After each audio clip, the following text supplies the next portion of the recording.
चलता तेरे यार तेरे यहाँ चलता होगा।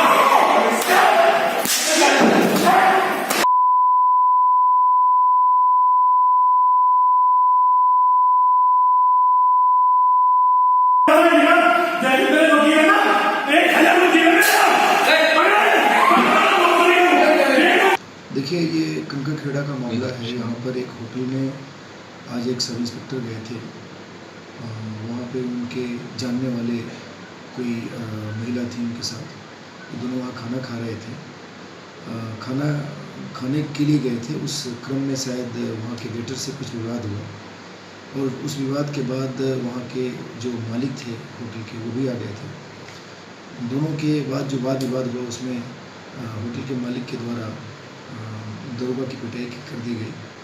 उसके बाद फिर वहाँ से हम लोग तत्काल थाने को सूचना मिली, थाने से लोग गए, दोनों पक्षों को लाया गया और लाने के बाद उसमें हम लोग मेडिकल कराए। हम लोगों ने जो महिला थी उन्होंने एक तहरीर दी, उस तहरीर के आधार पर हमने मुकदमा पंजीकृत किया है और जो होटल मालिक है उसको हमने हिरासत में लिया है, उससे पूछताछ की जा रही है और जो भी बात इस पूरे प्रकरण के विवेचना में आएगी उसके हिसाब से हम कर रहे हैं।